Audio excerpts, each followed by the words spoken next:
film industry in Wilmington started back in about 1983. A producer by the name of Dino De Laurentiis came to Wilmington to do a film called Firestarter, and came here mainly because of a location, Orton Plantation, that they had found, and that was going to be one of the main locations in the film. And they knew they could find all the other locations here. And at that time, there was no film studio, there were no crew here. They just came here because of that location, and then brought everything with them, all the people, all the equipment. And that's sort of the way you did movies back in those days. And then while Dino was here, he had been considering building a studio somewhere in the United States outside of California. And so he enjoyed this area, had a great time here, thought this could be a great place to build an industry and to teach people how to work in this industry and to build it from the ground up here. And so that's what he did. Now, 30 years later almost, a lot of our projects that work here have anywhere from 90, 95% or more local crew. So through the years we've gone from having no local crew to well over 1,000 people here that have been trained and work in the industry. So how long have you been working in the film industry? About 15 years. About 24 years. I have been working in film since 1989. Doing this for about, 16 years now? Yeah. 28 years. I have been in the film industry for about 9 years now. I joined SAG in 2006 when I was 12 years old. I've kind of been in and out of these sets all my life. My uncle's in the industry. He's the actual stunt coordinator of the show, and he just brought me in at a young age. This year we had the NBC series Revolution, which shot here. We've currently got the Fox series called Sleepy Hollow, which is shooting here. We've got the CBS television series, which was on this summer, called Under the Dome. The HBO series Eastbound and Down has been here for 4 seasons. That one just recently aired. As far as feature films, just this year alone, in the theaters, these shot last year, but as far as in the theater this year, we had obviously Iron Man 3, we had The Conjuring, we had We're the Millers, Safe Haven. So those are all projects that were here this year alone. So a lot of high-profile stuff for us. I think Wilmington has sort of found its niche in that we're a great television market. Television shows work very, very well here based on the fact that we have the local crew, we have the sound stages, we have a good climate through the winter time, which is historically when television shows shoot. So I think television it has grown for us in the last 2 years, and I think it will continue to grow and be a great piece of business for us to take advantage of. In addition to that, I would say feature films that are sort of our niche has been projects that are maybe 30 million and below, 35 million and below. Our crew database has about 1,300 people in it that work in the industry. Then you've also got companies like Screen Gems that has employees. You've got other vendors that lease and rent equipment to the industry. So I would say we're actually working on a study now to try and a little bit more well-define what those numbers may be. But initial estimates are saying it could be somewhere in the neighborhood of 1,800 to 2,000 people that actually are supported by the film industry here. My name is John DeSarno. I work for a catering company. My name is Charles Coleman, and I'm an armorer here at Screen Gems.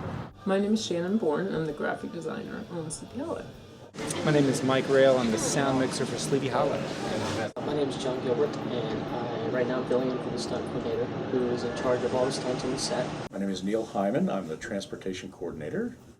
My name is Jory Milan, and I am a makeup artist on Sleepy Hollow. My name is Joyce Gilliard, and I am a hairstylist on Sleepy Hollow. Pauline White-Kasulki, and I am the key costumer, and I run the costume truck. A typical film crew, these television shows that are here, you're probably looking at about 125 people, 150 people. As far as the different types of positions, it's everything that you see when you look at the credits at the end of a project. It is, the camera department, electricians, grip, hair, makeup, wardrobe. So all of the wigs, just some of the wigs that we use for the different periods for Sleepy Hollow. You can see some here. Those were witches. We have a drawer full of nothing but wigs. And you have to have people that know how to really apply the wigs, be creative with the different periods. We have to do a lot of research on the different periods, 1700s, 1500s, present day. We have to be well equipped with our knowledge on how to style these wigs. So.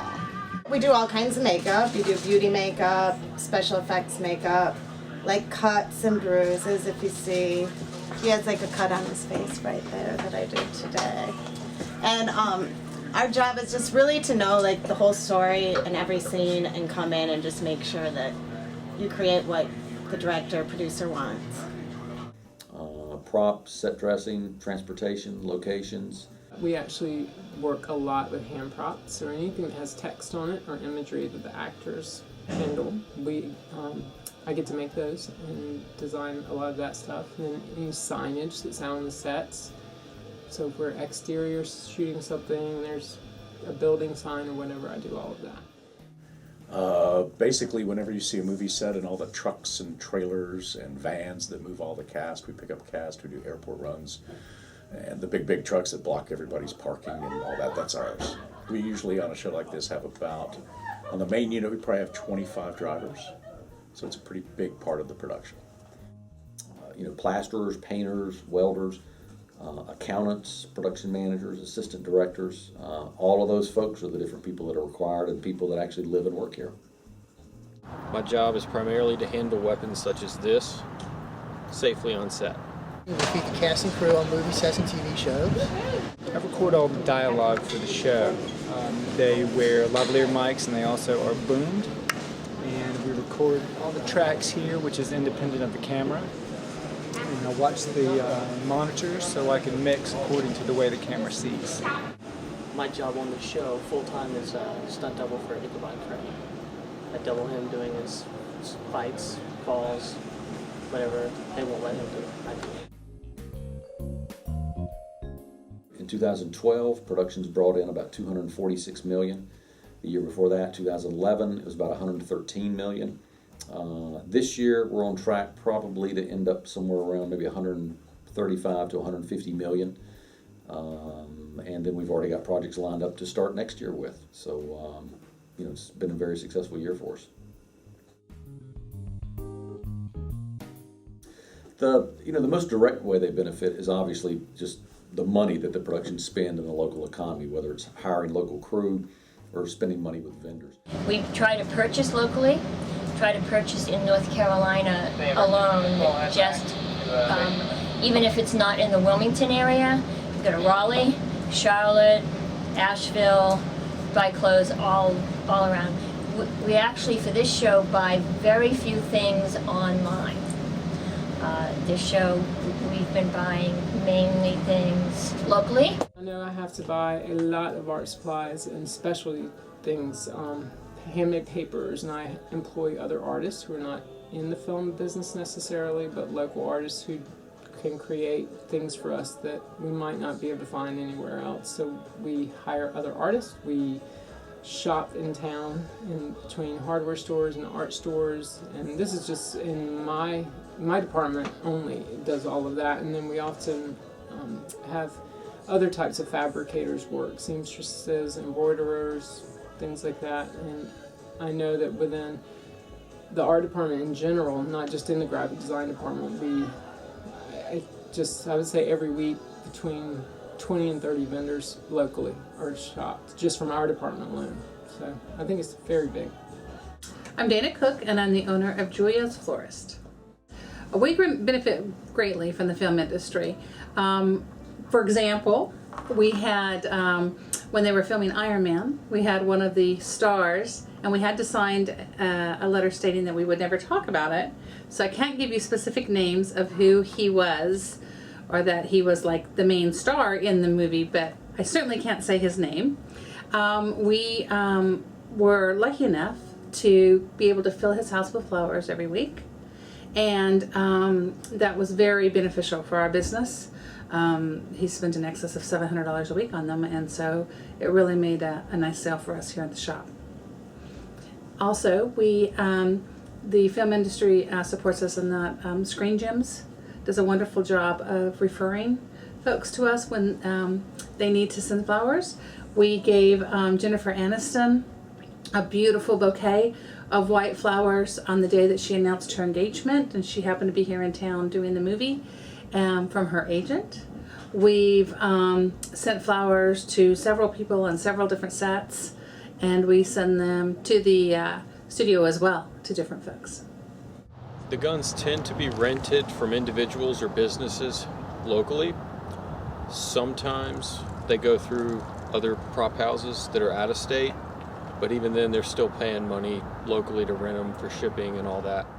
Especially in our area, you know, like I said, it helps our purveyors, our food guys with business. It also helps like the fish, our fish markets and stuff like that, because we get local fish from local guys and things like that, you know, and produce also, you know, get local produce, and, you know, so it helps everyone. So, you know, whether it's us, the farmers, hotels, restaurants, it's, you know, very beneficial. Indirectly, there's other ways that the community benefits. One way is tourism. It's hard for us to measure. It's hard for us to know the exact impact of it, but we know that it's there. The Convention and Visitors Bureau will tell you they get phone calls from people looking to come in and see the filming locations. People are asking about the film studio. Can they take tours? Fans of the different shows will have trips where they'll get together and come to Wilmington, and you'll have fans from all over the world that will come here and spend a few days seeing the place where their favorite show is filmed.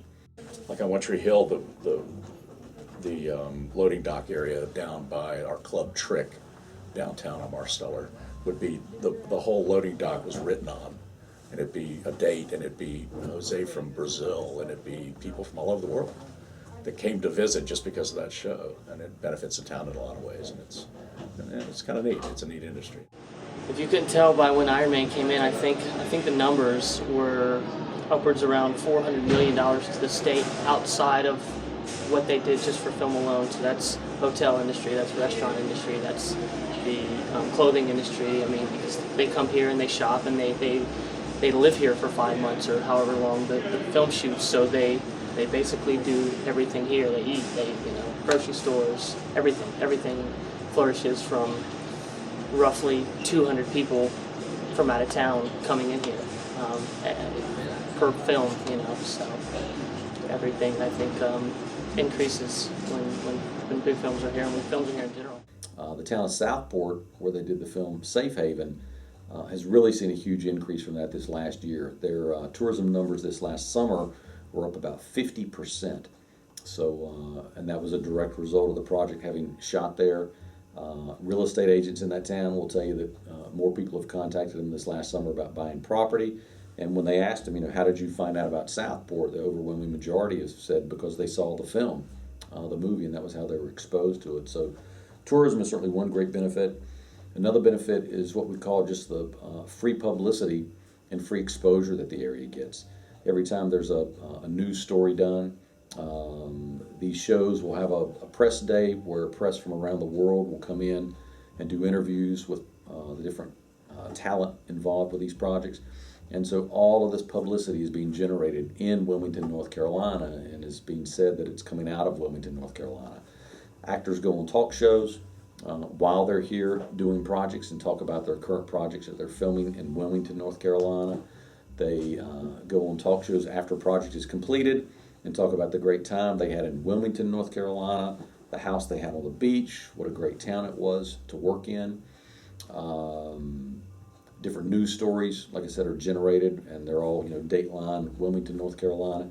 So we get a lot of publicity and exposure that you could never afford to buy in magazines and in publications and electronic media. And that's all generated just by the industry being here and the media wanting to cover the industry, so obviously they have to come here to do that. The incentive that we currently have is what we call a 25% refundable tax credit. And that means that basically it's at 25% of all the money that is spent on a local basis, which would be myself, labor, the trucks we rent, lumber, a lot of the wardrobe, all the rental facilities here, all of that. They get a 25% direct cash rebate. Basically, a production comes here, just as an example, let's say you've got a $15 million film, that's their total budget. Of that, they're going to spend $10 million in North Carolina. Once they have completed the production, the North Carolina Department of Revenue comes in and conducts an audit on the production to verify their expenditures, and if indeed they have spent the $10 million or whatever the figure ends up being, then the state gives them a refundable tax credit of 25% of that, which would be $2.5 million. So it's an incentive that is given based on the money that is spent in North Carolina. All the money that they spend here is taxed.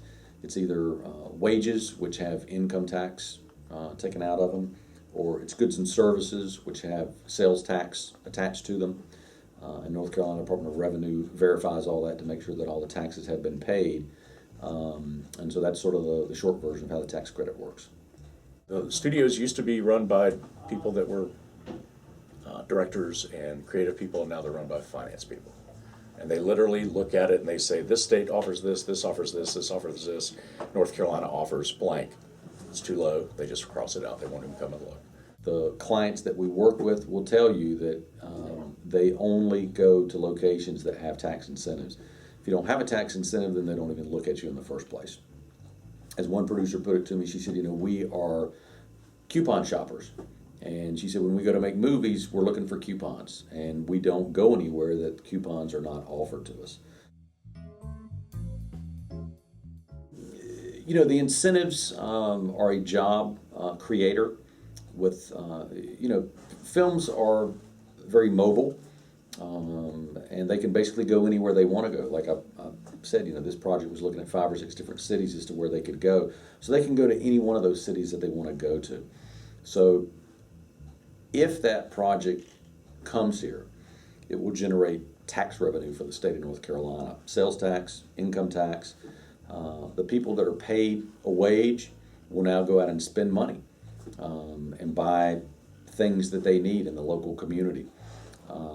So that will generate additional sales tax. And then that generates additional income tax for other businesses. So it generates money. If the project never comes here, then there's no tax revenue that's generated. So it keeps these people employed, it keeps taxes being paid, and so that's the reason why it's a good thing. In the long run, the revenue that's brought in here is worth the tax break for North Carolina. With the tax incentives that are in place now, it helps out everyone. You have people from out of state that come and spend money here, and boost the local economy and does things, whether it's hotels, restaurants, and things of that nature. So it's a great thing to have in place, and it keeps us busy. And if it wasn't for those tax incentives, we would probably have to go out of state and work. And I'd rather keep stuff here in state than go somewhere else to work, spend money in a different state. So it's just helps keep everyone employed. If the incentives weren't good here, I would have to work in Georgia and other surrounding towns and states. I would go on the road or something and work out of state for a little while, off and on, whether it's like a TV show is usually about 6 months, and a feature film is about 2.5 to 3 months. So I'd have to be out of state for that long and try to make trips back when I can, So that's tough on family. Family life gets kind of difficult when that happens. I have 2 small children and a wife and stuff, so it gets very hectic. I would probably hang around and wait and see, because I've built up a savings account to be able to at least stay here for a little while. I'd wait and see if I could continue to work out of town as I do pretty frequently as well. If I could, I'd stay here, and just work in Atlanta, work in New York, work in New Orleans, the 3 places that I do work at, because they have good film incentives there. And if not, then I'd have to move to one of those places or move to LA.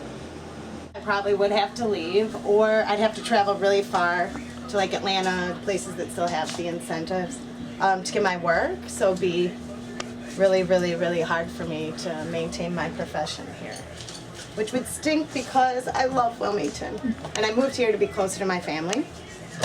So it would stink because I'd have to travel and not be close to my family just to maintain my job. A lot of other people would relocate, or we'd end up traveling to Atlanta or New Orleans has a lot of films. Virginia has some films. but I don't want to. I mean, I have a nice house and family here, and I don't want to relocate. I would not.